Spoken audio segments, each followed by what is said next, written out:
Hey guys. Hey bosses. What's up? Welcome back to The Modern Boss. Yes. Where we keep it real about the boss experience. Okay? Period. So today, We getting real. we're going to be a little bit in your business today, okay? Just a little bit. Just a lot of bit. You know, because we need to have this conversation, right? Every boss needs to have this conversation. Go ahead and grab my hand. Okay? Just hold my hand real quick because it's going to be one of those. We got you. Okay? We're going to make it through this together. And I really need my hand held because I was reading our show notes and I said, I feel attacked. And she literally said that. Yes. Like, so. Clutching the pearls. Yeah. Just clutching All right. my teeth at this point. So we're going to call some things out today, right? We're going to be talking about silent sabotage. Like we hear about self-sabotage, right? But silent sabotage, like those beliefs that we have, those little whispers in the back of our mind that keep us from being great. Yes. And from walking out like the fullness of who we are. So we're going to be talking about that today and how those blocks show up in your business. Yeah, I mean, all the things from like imposter syndrome, scarcity mindset, perfectionism, fear of hiring, fear of being seen all the time. So like, if any of those just like it was like a little dagger. If you felt it. Was it in your gut? Like, if you felt a little bit, like even if you feel overwhelmed or you feel stuck, like this next step is for you. Like we're gonna talk it out. It's gonna be like a little therapy session. We're gonna work through this. Right. Yes. Okay. So before we really like dig into this for real. So let's talk about like some of these beliefs that we're carrying that we didn't even choose, right? Because like literally from like when we're born, like we have our own environment that we grow up in, and some of these things are taught to us. Facts. You know, whether it's through family or culture, whether it's through like your past experiences, or it could even be, you know, if you're a faith-based person, you know, church or whatever organization you grew up in and around, like, and now it shows up in the way that you do business. So like, what do you do about that? You know, like how do you deal with that? Well, yeah, I mean, how do you deal with it? How do you deal with it? You just deal, because what else are you gonna do? Like, I mean, there's therapy. I've gone to therapy for some things that I was like, that was instilled in me. Honestly, last year, one of my limiting beliefs was that I was too much. Like my personality is too much. My, just being a creative, being someone that thinks outside of the box, being somebody that doesn't follow the norm. I used to think that that's just like a little bit too much. Like it's a little, like I can't fully give all of me. I can't fully like, I shouldn't, I shouldn't give the full experience of who I am, or like the full like quirkiness of Bianca, because it's just a lot, right? And I think that was like from growing up, from like being a kid and experiencing, you know, like when you say weird things, like they're like, go sit in the corner somewhere, like go sit, Bianca, be quiet. But we don't also want to deal with it type of energy, right? Yeah. But also, and I think a lot of entrepreneurs are probably this kid, especially a lot of marketers, are probably the kid that got in trouble for talking too much in class. I can see that. I was that kid. Every report card, it was Bianca talks too much. Bianca is disrupting class. Like I remember, and I went to Catholic school growing up, so I remember. I was like, I had to be sat in the front of the class. Like I remember a whole school year where I sat, like, you know how the classes used to have like rows and chairs, and I was literally right by the teacher's desk. Was I bad or what? Like, what's up, you right sis? in front. Oh my God. Literally, Sister Mary Catherine, whatever your name is. Why are you gonna do me like that? But I was disruptive because I didn't care about what we was talking about. Yeah. And so, anyway, so that was, I feel like that experience of like being ridiculed for, or being punished for being a communicator, I mean, I feel like that just like, it was underlying, but it was something that I always kind of like maybe had in my subconscious that was limiting me from fully speaking up all the time or being out there all the time. Yeah, that's true. I was trying to think about what like maybe one of mine is. I think for me it was like, because I didn't grow up, and I think this is like a lot of Caribbean households might be able to relate to this, but like there's not really a space to have your feelings validated. Oh, hell yeah. You know, and so a lot of times, like very similar to what you said about that, you know, like just go sit down or, you know, go do something energy. So a lot of times I kind of felt like I have these feelings, but when I try to open my mouth about it, like nobody wants to hear it. So I think in the back of my mind, I kind of had this little voice telling me that I didn't have anything of value to say, or nobody cared what I had to say. And so that was something I really had to work through. You know, like actively work through. Yeah, because you know, you kind of just get to that place where like you just stay quiet because like you're just afraid that somebody's like either going to reject what you have to say or not value what you have to say. And so yeah, that was my thing that I had to work through. Yeah, that's deep. How did you what do you like, okay, so honestly, one, how did you work through it? And another question is, how did you realize that this was a thing, right? Because for me, I don't even know if I thought that it was a problem until I went to Woman Evolve last year. And during one of the sessions, we were deep in worship, we were deep in prayer. I mean, we were like, if you've ever been to Women Evolve, you know exactly what I'm talking about. And I honestly went there kind of guarded. And one session, I was like crying and like just praying and praying and praying. And then like something hit me and it was like, you're not being fully yourself. Like something just was like, well, God probably was like, this is something in you that's like, let me expose what you've been battling with, but you don't know how to put a name to it. So he gave you language to like identify it. Yeah, because like I've struggled with it for a long time, but I never knew what it was. Like I've always felt like, you know, like I'm really not accepted here, I'm not accepted there, like da da da da da, like I don't fit in this and this. But like who gives a damn? Who cares to fit in? Like, I mean, it was something that like so that's why I asked you, like, when do you think that you realized, hey, I'm not really expressing myself fully? It was definitely a progression. You said something that's very, very key though. Like the first step, honestly, is like to figure out what it is and to get language for it. And I think a lot of times the reason why things plague us the way that they do is because we don't have a definition. We don't have a name. We don't know how to call it out. You know, it's kind of like when a child is learning how to express emotions and they don't know the name of it yet. And so all they know how to do is just like, because they don't know what it is, you know? But when you teach them how to give language to it, how to articulate what they're feeling, all of a sudden you see that, wow, like this relief comes over them because they were able to express it. Totally. Right. And so I think that's a very important first step, like being able to say, I feel like this, because you've acknowledged it, you know, and then once you acknowledge it, then it's how do I address it? How do I deal with it? Right. You know, so that's a very important first step, what you just talked about.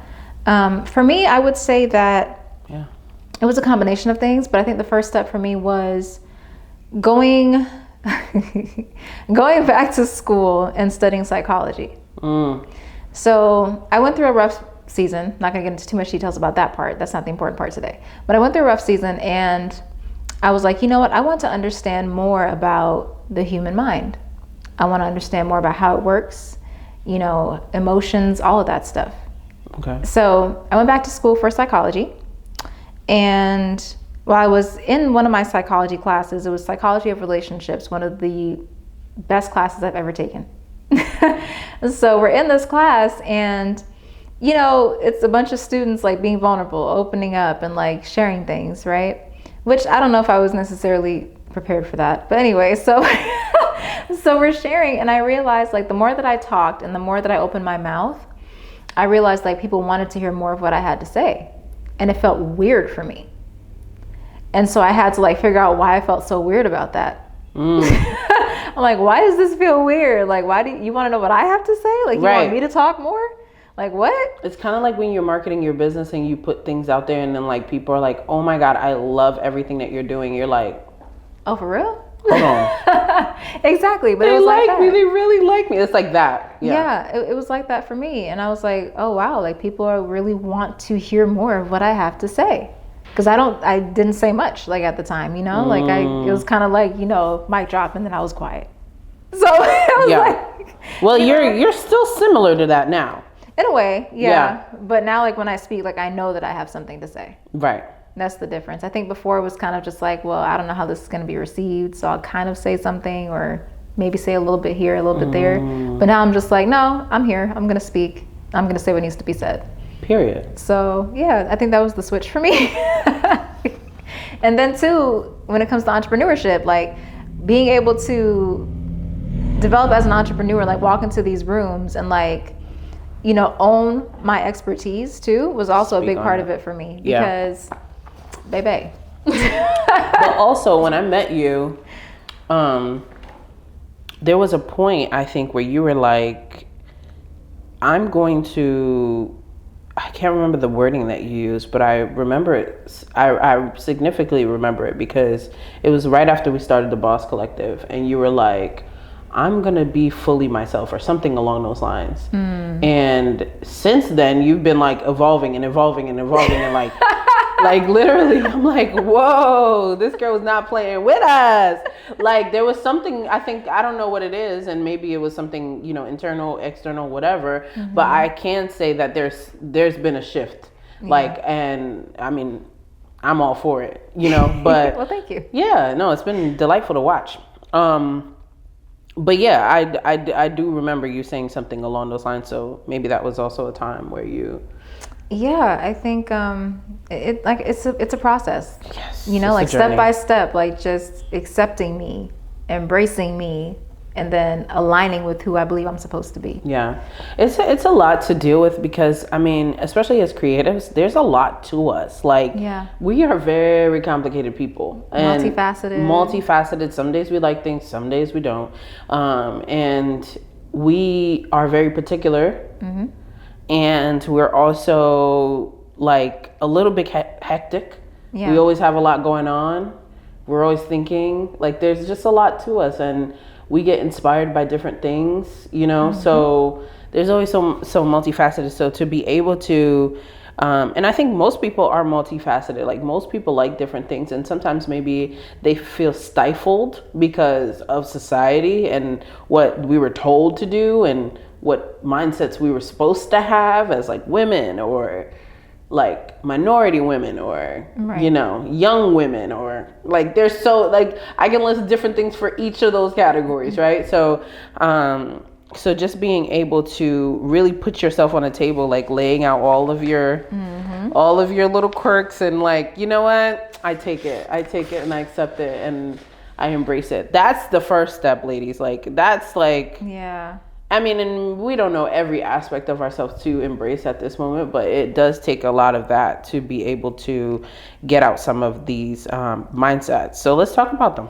Let's talk about these mindsets. Yeah, and I think it's great that we get some personal examples, but like how does this show up in business? That's what we really want to get into today, right? So it could be something as simple as like, because you know, there's these like things we hear growing up that kind of like influences the way that we think about things. So, you know, like you have to work twice as hard, especially like in the Black community, how they're always like, you know, when you gotta work hard. You gotta work twice as hard to be just as good. As good, yeah. To get half as much or something like that. We've heard this thing, you know what we're talking about. You gotta work twice as hard to get half as much or something like that. Yeah, like little things like that you don't pay attention to, but like those words are planting seeds in your mind, you know? And so it's kind of like, you know, or like don't talk about money too much, or don't brag too much, or, you know, if you want it done right, do it yourself. We've all used that one.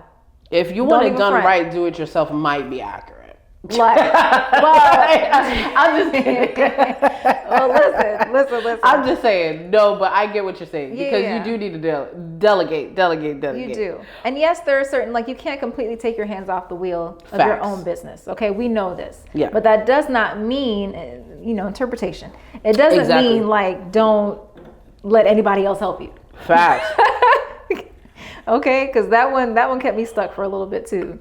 Like, I mean, it'll keep anybody stuck because one, there's a level of perfectionism in that, right? Because if you want it done right, do it yourself, means that your level of execution is the only one that is beneficial to your business. And that's not true. It's not true. Right. Everything does not have to be perfect. And you have, like, even with marketing, right? Because let's just bring it back to real business.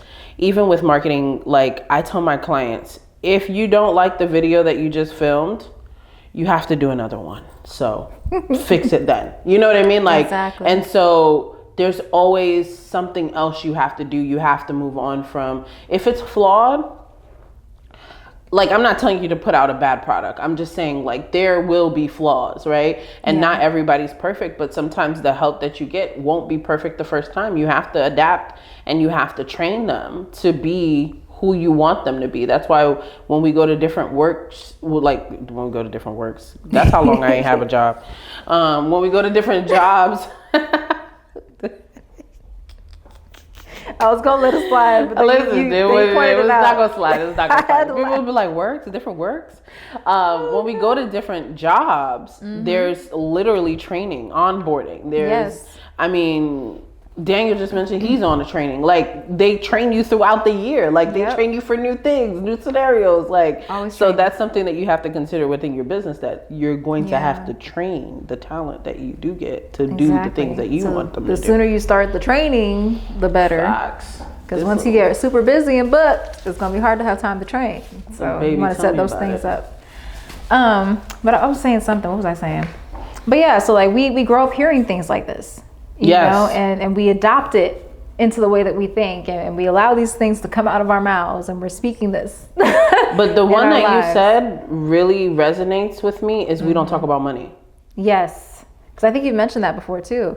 Like, having that mentality of like, oh, money is evil, or like, like, don't talk about money. Like, we don't talk about Bruno. Like, we don't talk about Bruno, baby. Please. We don't talk about Benjamins. Okay. So and it's like it's such a way to, that really is limiting. Like, it is limiting. If we don't know what the market calls for, then how can we adjust? Simple. Just let that simmer.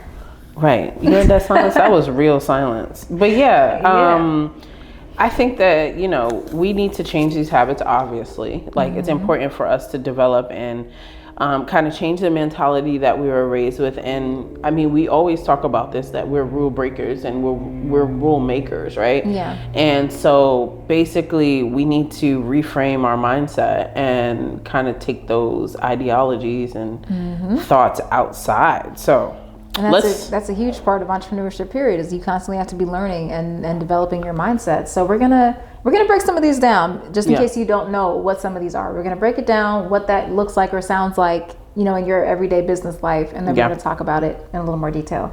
So first up, Bianca, you want to take the first one? Yeah, first up, we're going to talk about scarcity mindset. Okay. So basically your mind says, no one's going to pay for anything like that, or nobody's going to pay that price, or I can't afford to hire. So basically you undercharge and you overwork and you burn yourself out. Oof. And if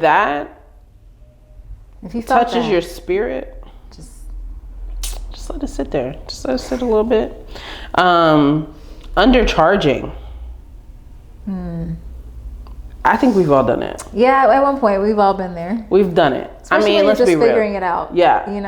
And you know what I love is now that I'm in a place where I'm like, oh wow, like I've made a 5-figure check before, like off of just something, So like sometimes when I have to, like, I like to spread the wealth. So like if I see like a client of mine that's undercharging or something like that, I'm just like, You gotta fix it. Elevate. You did it to me. I did. I did. I was like, I charge more for that. More. Yeah. And then you know what you realize when you start charging more? That people are not even like hesitating. Mm-hmm. There's no hesitation when you provide the quality. Right. You have to be able to back it up. Key. Listen. Okay. Don't just throw numbers out there if you can't back it up. Listen, don't say Asana and Bianca told you to take your prices. That's not what we said. And you giving Dollar Tree items. That's not what was spoken. Please. Okay. But what we are saying is that I'm sorry. The higher that you charge, though, like literally, like the less problems you deal with. Tell me about it. And when I say problems, I'm talking about like you mean problematic clients. Speak on it. Problematic clients. Okay, I'll say it that way. Like people that want the most the crazies. For the least. The most for the least, okay? The ones that are going to leave you, I mean, some people leave a bad review anyway, but the people who are like asking for the most, for the least. Right. Literally. Like, and it never ceases to amaze me. The person that like, okay, here's a scenario. But it makes sense though. Well, they don't want to pay the full price anyway, so they're like, let me get all that I can get. Not even that, but it makes sense because what you think is what you attract. Mm. You know what I mean? So like if you're thinking like, oh well, you know, like nobody's gonna pay that, you're gonna attract people that don't want to pay that. Yeah. I'm just saying. But if you start thinking like, okay, well, this is the value that I'm offering the marketplace. I know the value and this is my price and I'm standing 10 toes on it. Right. You're gonna start to attract people that understand the value and are willing to pay. Yeah. And come with their stuff together because they've taken the time to research the value of what it is that they're paying for. This is true. And also, you may have proven yourself by now. Like, sometimes people don't see your, like, if you don't express your value, nobody will think that you're valuable, right? Exactly. You have to believe it first. Talk your talk. Hey! But, I just broke out in a praise dance if you're listening to the audio. But yeah, you have to believe you're valuable before other people believe you are, right? Exactly. And your value is not held in numbers, but it is reflected in, you know, the caliber of service, the caliber of where you put yourself in business, right? And so the high ticket item or the high price item gets you closer to your goals. Exactly. Listen, perfect example. I'm sorry. Perfect example. I love right? it. Please. So we did an event earlier this year. Yes. We did, right? And we were like, you know what? We're going to take our time. We're going to plan this out. We're going to make sure this is packed with value and we're going to charge accordingly. Yeah. And so, you know, it was a little bit of a higher ticket price than we normally do. Yes. But with the same amount or less people, like we were still able to meet or exceed our goal. And we exceeded value. Yeah. Like we could have charged more. We definitely could have and probably will next time. We will. But we say all that to say, like, don't be afraid to charge what you are worth. Yes. Okay? Yeah. We're not talking about, you know, like... But not what you're worth, because you're not worth $100. Right. What your services are, your services, your quality of work, your production. But you have to think about your systems, your advertising, your marketing. You have to think about your taxes, your travel, your business license, your brick and mortar. Insurance. Like all of these things have to be factored. Right. And you want to charge $99. I had a talk with a friend of mine the other day because, you know, she's just starting off on an adventure. And so she was like, well, you know, maybe I'll just charge, you know, this price for it. I was just like, girl, let me tell you something. Not on my watch. Not on my watch. I was like, listen, by the time you're done factoring in travel, equipment, insurance, like all the different things that you have to do, like to actually show up and like use your creative expertise for this, like... That by the time you fill your gas tank and grab something to eat, you have no profit. You have no profit and you worn yourself out. Right. So and then you're like, oh, I hate entrepreneurship. No. Don't do that. Don't be that person. Ta-da. Charge accordingly. Facts. Okay. Please. We say all that to say, charge accordingly. Please. And don't let that scarcity, and don't think that there is a market for what you charge. Because even when I upped my prices, I was a little scared. I'm not gonna lie. I was just you don't know what to expect. You're like, ooh, I just put this number out there. Listen. Who's gonna bite? Yeah.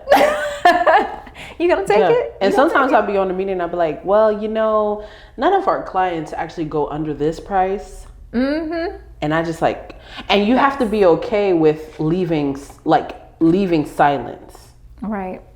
Yeah, I'll tell my clients all the time. I mean, I could take your money, but I'm going to let you know this is what you need to get the job done and to get it done right. Yeah. Sorry. And just be honest and upfront. Like, I'd rather tell you You the want truth. it done right, or you just want me to throw some things together? Right. And I'm like, and if that's the case, I may not be the one for you at this time, and that's fine. Yeah. There's plenty of other people I could refer you to. Yeah. But if my name is on it and the integrity of my business is attached to it, we got to do it right. So that's right. So tell us, let's talk about a different one. Like, because there's so many of them. Like, so scarcity mindset, we've nipped it in the bud. What's the next one? I think this one's perfect for me. Imposter syndrome. The infamous imposter syndrome. Okay, so imposter syndrome is basically that voice in your mind that tells you you're not qualified enough, even though you've put in the work, right? You've done the work, you've been building your portfolio, you have things to show, right? But you still feel like, I don't belong here, right? You feel like, I just need to stay quiet, stay invisible, because like this isn't for me. Like, I don't belong here. I don't qualify yet. And it's that yet. I don't qualify yet, right? But that's just not the case. Like, a lot of times it's literally just like fear manifesting itself in that way. Like, if you're in the room, you didn't get there by chance, honey. Like, you're there because you're supposed to be there. And take up space. Right. Show up, show out. Like, you're there because you're supposed to be there. And that, I think, if I were to say anything to younger me about imposter syndrome, it's just, you're supposed to be here. Right? Like, you belong here. Like, take a seat at the table, glean, learn what you can, and make yourself even better. I agree. And I think that imposter syndrome can show up in different ways, right? Yeah. It can be like shrinking yourself, but it can also be you literally self-sabotaging yourself and not being prepared. Like, because you think you don't belong, then you act like you don't belong. Exactly. And that is ghetto as hell. But it goes right back to what we said earlier. As you think, so you'll do. Yeah. So that's why we're targeting these silent sabotaging beliefs. So we're going to be talking about perfectionism, but it's really procrastination, right? And I think procrastination is probably one of the biggest things that entrepreneurs fight with. Yeah. Like, definitely. Yeah. For me, I mean, being transparent, it is definitely something that I struggle with. Like, I will put the needs of my client before me every time. And then I look back and I'm like, I didn't do what I said I was going to do. Unfortunately. Okay. So I think that, like, if you have something that you're always like, if you're the entrepreneur that's always tweaking something and you're like, oh, I can't launch it until it looks like this, or I can't do it until it looks like that, or I have to be at the right place at the right time, or you're delaying a launch because of one particular thing, or, well, I don't like my photos, or I need to get the right video. It just, like, everything has to be just right. That is just a form of procrastination, to be 100%. And I suffer from that. I'm not gonna lie. I am Bianca, and my name is procrastinator. I do the things. So I am working on being better. I'm working on pushing past that, but it is something that a lot of people struggle with. And I think that it does have to do with being a little bit nervous or a little bit scared of what the possibilities, and being a little bit afraid of failure. Yeah, because it goes back to fear. All these kind of go back to fear if you think about it. So, like, literally procrastination is kind of like wanting it to be so perfect that it literally paralyzes you, because there's no forward movement, right? And so I think the interesting thing about that is, like, when it comes to failure, you, as an entrepreneur, you're kind of going to have to get to that place mentally where it's like, listen, like, I can't avoid it necessarily. Like, of course, you know, you can apply wisdom, apply principles, apply skills to do your best not to, right? Not to fail in certain areas, but it's not really failing. It's part of the learning process. The only way to learn is to get yourself out there and actually do it. And so my philosophy at this point in life is fail fast so you can fly. Okay, sure. No, but seriously, like the faster you get it out the way, the sooner you can just fly. You can just soar, you know? But think about it. Like if a mother bird is teaching her baby birds how to fly and they're like, well, I'm not going to jump out the nest because I don't want to fall. They'd never fly. You are wise beyond your years.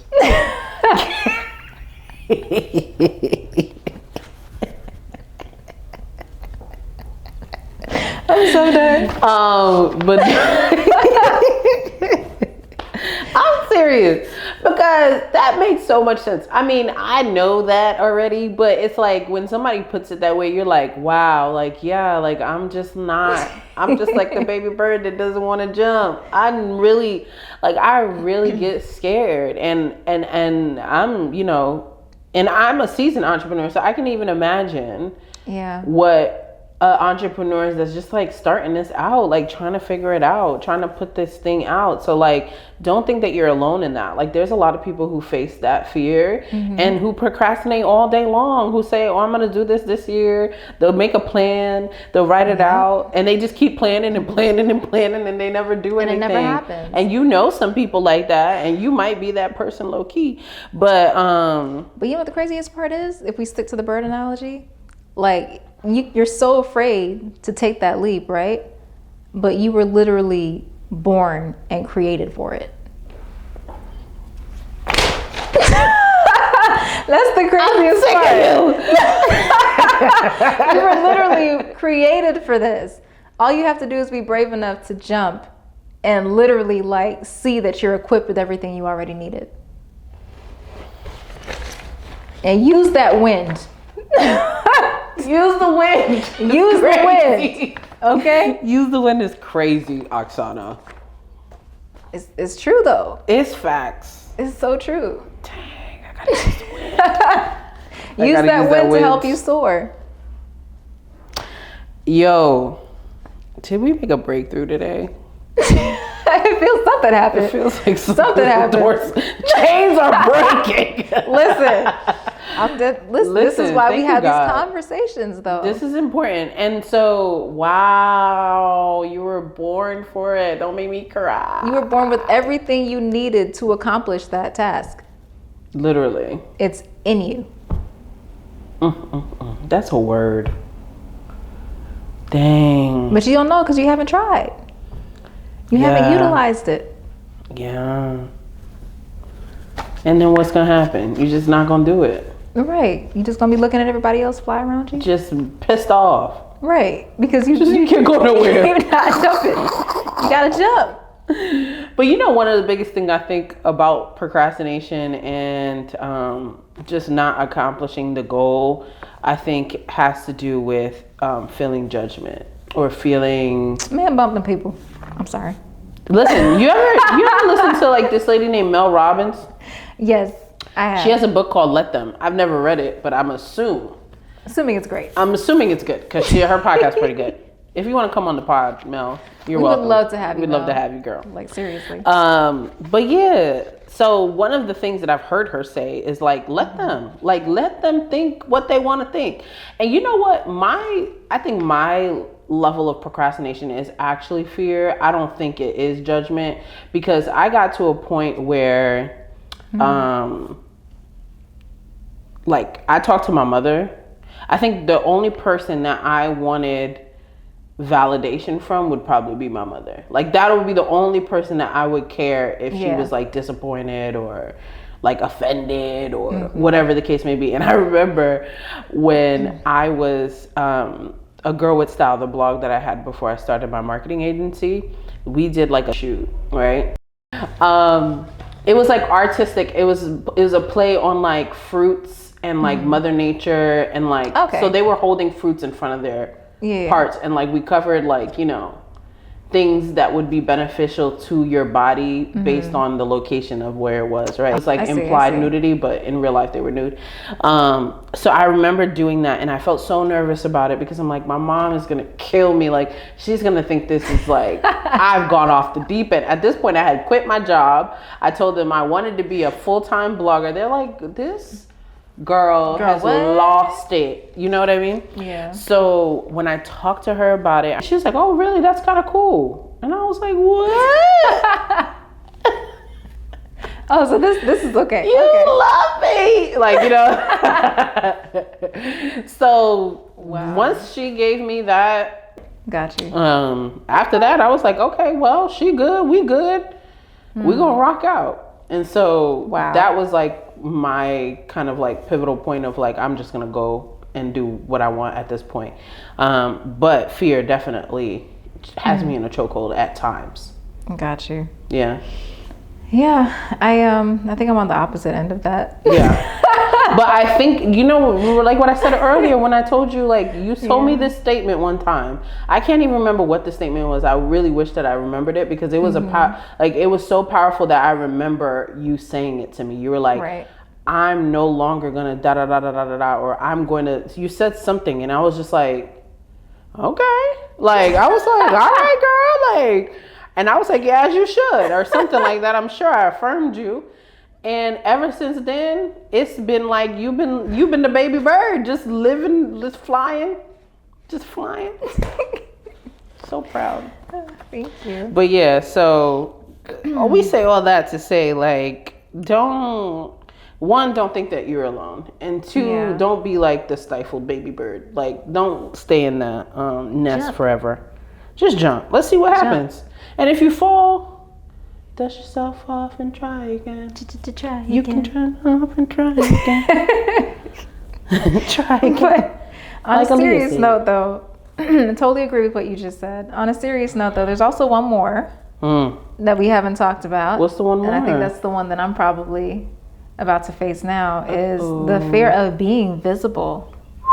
Like the fear of like showing up and posting boldly and being scared to sell and ask for the sale. Like, that's how it shows up, right? Because like you were saying, judgment or rejection, like that fear of being rejected.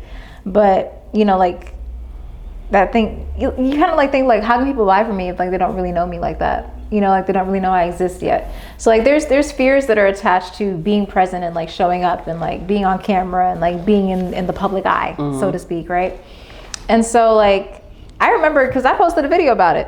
I remember when I first started on this this authority and like visibility journey about like a year ago. And I was like, all right, guys, this is me facing my fear, showing up on camera. Remember that? Yes. Yeah. So since then, you have seen me on camera. I mean, over and over again, right? Yeah. But I had like I don't want to say epiphany, but something clicked in my mind. I was just like, every single thing that I have not completed yet in my life or not stepped into is because there's a fear somewhere in there. And that fear means that I need to learn more about it or face it. That's really all you can do. Learn more about it and then face it. Yeah.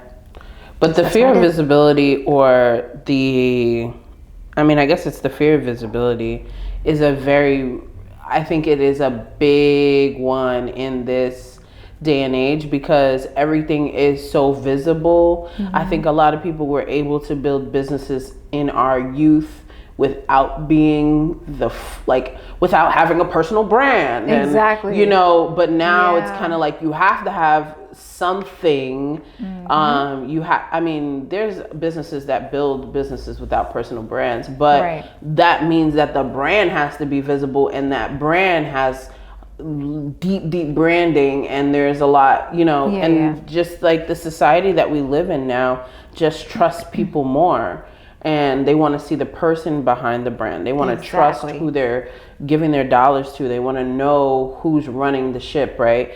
And so with that being said, it feels like everyone is so visible, and it's like you look at somebody who has, like, take for instance us. You see us developing this podcast, not knowing like she's literally done a talk show before, right? So you would see our setup and be like, oh my God, look at how look at how polished their things are. Look at how, and you overthink, you overanalyze, and you're like, well, I'm not there yet, so I'm not gonna do it. Or you'll be insecure about maybe your hair is not done the way that you want it to be, or you don't got your nails done, or your makeup's not right, or you'll find every excuse to just not go on camera. That's all of what you said. 100% agree with that, because people are tired of like being sold to, or feeling like they're being sold to. That's why personal brands are really taking a forefront right now, because now they want to see a face, they want to trust the person, right? Because like, if I like you and I trust you, then I'll do business with you.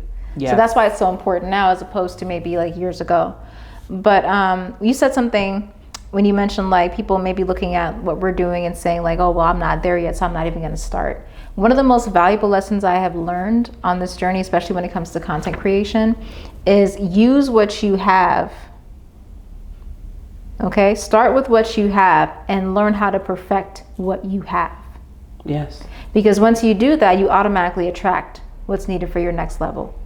That is 1000% true. It's so true. Like when I started off with, talk shows, for those who don't know, my husband and I have a talk show called The Sit Down. So when we started off with that talk show, literally, kid you not, we had a cell phone. And we started off with that, right? And then a friend saw what we were doing and was like, hey, like I have this camera I could sell to you guys. And it was like a Canon Rebel T6 older model, right? So we took that little T6, and we didn't have multiple cameras yet. So it was like the phone for the establishment shot. And then we had that other camera, and I was rotating back and forth on that one little camera the whole show. Wow. Between guests while he was talking to them, right? But that's what we started with. And the more that we did, and the more that we perfected it and polished it and made it look next level, then people started coming, well, hey, I have a location you guys can use. Hey, I have this. Hey, I have that. And then we were able to make, more money and like get more cameras and then get more of this. So it's a process. You can't skip or negate the process. But what you can do is whatever you have, look at what's in front of you. Look at what you have, the resources and the relationships that you have available to you. And figure out, what can I use right now and how can I perfect it? And I guarantee you, if you focus on that, you're going to get what you need for your next level. I agree. And it will be kind of divine. And it will just come to you. For instance, same story. When I started this business, I actually remember when I bought a ring light. And so this was like when ring lights first came out, and nobody really had a ring light. Like now you can buy a ring light $19.99, easy peasy. You could buy it at Five Below. You know what I mean? Exactly. But when ring lights first came out, I remember making the investment. I was like, but I need lighting. My apartment was dark, but I was like, you know what? If I'm going to do these videos, I used to do hair tutorials. If I'm going to do these videos, and I remember my mentor was like, you just need lighting. If you don't have lighting, then this is just not going to work well. So I remember investing in it. And you know what? People started asking me to pay me to use my light. They would pay me to use the ring light. Oh, we have an event, we want to do a step and repeat. Can we pay you $100 to use your light for a couple hours? Or because I was one of the only people who had this ring light. And if I never invested in myself, and if I never used my resources, then I would have never known that was a different level of revenue. That was a different avenue of resources. But anyway, and it's divine. Then you make more money, then you invest in new things, right? But I agree with, use what you have, because one thing about content creation and being visible and taking up space is the gadgets are galore. There's a lot of things. There's a gimbal here. There's different types of cameras. If you could see our setup, right? There's different types of cell phones. We got clip mics. We got tripods, we got all kinds of things, right? But you don't need all of those things just to make a video or just to take a picture. You can use what you have. The cell phones these days, even the little Androids, they've been doing things too. We are Apple people, but hey. But you can use those and start there, and then once you perfect it, then you take it up a notch. Then you invest in more, because don't get all of this expensive equipment and it's just sitting there and you have nothing to show for it, and you've been wanting to start that YouTube, and people are like, so what happened to the YouTube? Exactly. Because you did buy that $350, $500 camera. Yeah. So long story short, I don't know how much cameras cost. a lot. Yeah. So long story short, use it and get it done. Okay. Yes. But also don't be afraid to be visible. Yeah, like you like don't be scared to be bold. Pop up on people. Pop out on people.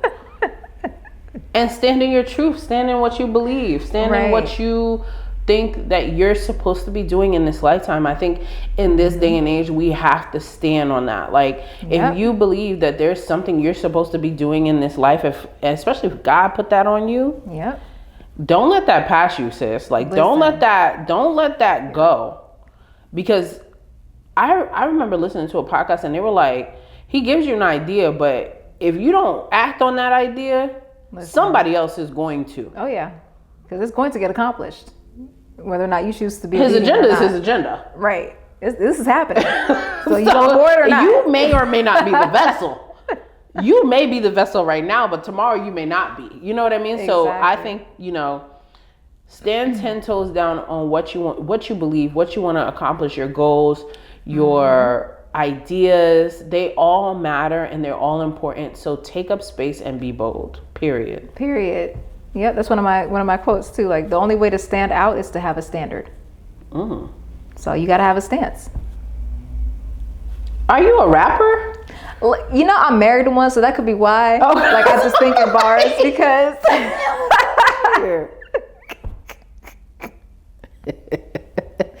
Oh boy, my background is in music, entertainment, and theater, also fun fact. But have a standard, have a stance. Yes. Okay, that's what makes you stand out. Don't play it too safe. Please don't. Stand 10 toes on who you are and what you believe. So 100% agree. Yes. Well, let's move on. Let's talk about another thing that's very important. Yes, because we talked about environment, right? But a big part of environment is the people that you surround yourself with, right? It's important. Very, very important. Like you can't be talking like, $1 million dreams, $1 million this, but you're surrounded by broke mindsets. It just doesn't work, So if the people around you are playing small or scared to grow, or if they're constantly doubting you, we know the doubters, right? Every time you tell them something positive or tell them something you have going on, oh, well, I don't know about that. And how you going to do this? And you have the money for that. And da-da-da-da. Don't need that. Don't need that energy. Okay. Don't need it. But, you have to protect your dreams. So, like how do you make sure that your environment is an environment that's watering your vision and not draining it? Well, any advice for the people? I don't talk to the people who drain me. That's the easiest way. Yeah, if you drain me, then you just know that I'm not chatting with you. And I really believe that it is important to have dreamers in your circle, right? I'm really appreciative to Oksana and the Boss Collective because you guys are all dreamers. And so having that, like listening to the things that other people want to accomplish in their life makes you more motivated. But even seeing them accomplish it, right? Like seeing people do the things that they said they were going to do is also like, oh, they're standing on business. Like I got to stand on business. Like I cannot. Yeah, it motivates you to step your game up and make sure you're on top of it. Oh, wait a minute. Yes. I have to get it together, like, because we're all human. So if she could do it, then I really can do it too. Definitely. So I think that it's important that you have a group of people who water your vision, right? And don't downplay it or are not naysayers. Yeah. And it's important that you also have an open mind and you are able to dream your wildest dreams. I love to tell my clients, tell me your wildest dreams. Well, I did think no, just go ahead. Like, just tell me, what is it? Because we're not going to be able to create a strategy if you never tell anybody about it. So true. And nobody will ever know what you want to do if you never say anything. You got to speak up. Speak up, babe. We can't hear you. Speak up. Speak up. Please. So yeah, what about you? How do you, or have you experienced naysayers to your dream? Of course. And what did you do? Like, what did you do to like, because imagine somebody is in a household of negativity. What are your suggestions, or what are your steps? It's tough when it's people that you live with. It's really tough. Yeah. My thing is this though. You get one time to show me that I shouldn't talk to you about my dreams. One time, and I will not do it again. I agree. One time, that's it, just one time. One time. Yeah. And the reason for that is because like when you're making faith moves, you can't have people speaking doubt. No. You can't. It'll literally stop you from moving forward. So I have learned that, you love those people, you're kind to those people, but when it comes to sharing that personal part of you, when it comes to your dreams, your aspirations, that's just something I don't bring up. I don't talk about, right? I'll avoid the conversation.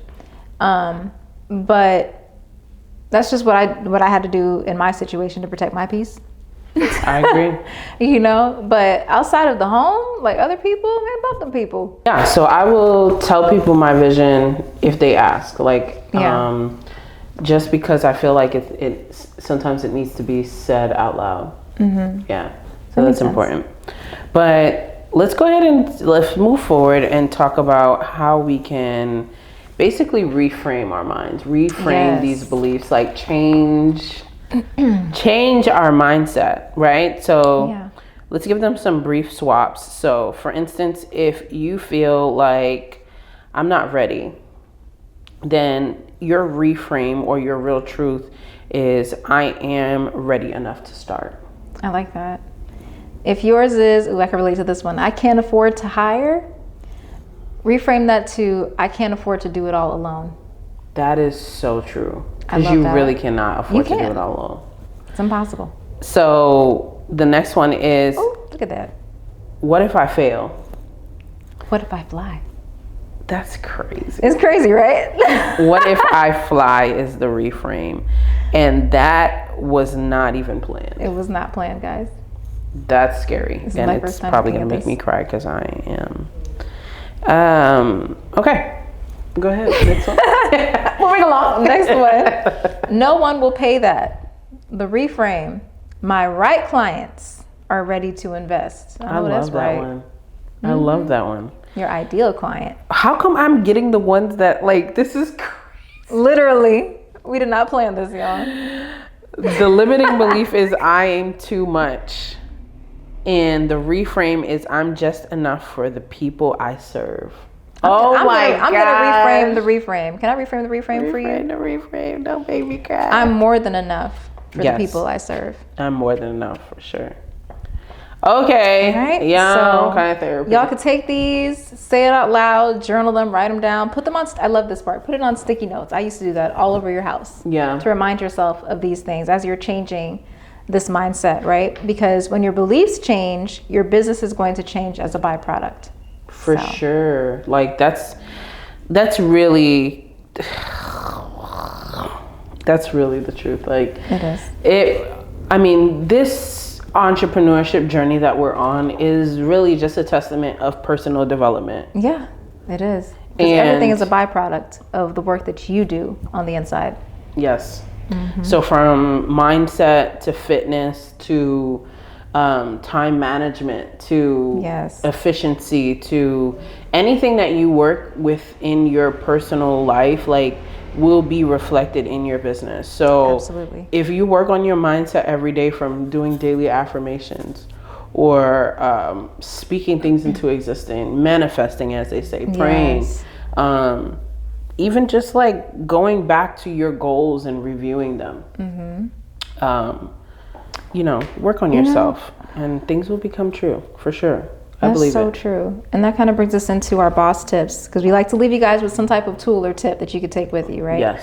So for our boss tips today, let's talk about, because you kind of mentioned some of them already, but let's talk about some tools that we can use or some tips that we can use for these limiting beliefs if and when they pop up, right? How do you address them right away? One of my favorite ones is to listen to affirmation videos. There's a number of different affirmation videos that I have saved on my YouTube.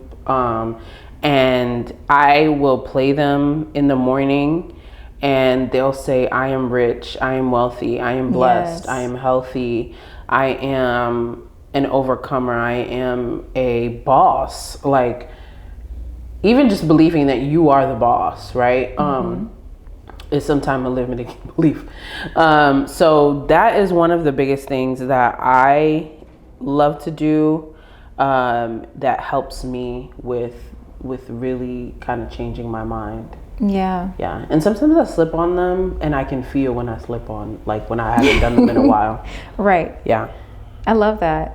That's kind of similar to mine, because what I like to do is, like, I'll write down I guess I'll call them affirmations, but I'll write down the life that I want in present tense. So I am this, I am that, I have this, I have that, I'm doing this. So I say it all in present tense, and then I record myself saying it, and then I play it back and listen to it every day, because if I can hear myself in my mind saying all these negative things, it helps to hear myself saying all these positive things.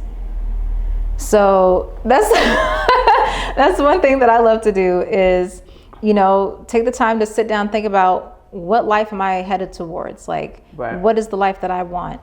Write it down in present tense. There's power in that. Write it down in present tense. Record yourself saying it and listen to it at least twice a day, morning and evening. Listen to it. Let you hear yourself saying those positive things about you. Wow. It's really powerful. And if you have a mirror handy, feel free to look in the mirror and say it along. Yes, saying it in the mirror definitely helps a lot. But yeah, I've never listened to myself say it. But that will probably be the next step. That's amazing. So yeah, writing it down is a tool. Listening to affirmations is a tool. Writing down your present tense, your goals in the present tense is a tool. What else do we do? I think that, I mean, I also like, a tool is to invest in yourself. One of the biggest things that I did this year was I wanted to change my hair, and I did it.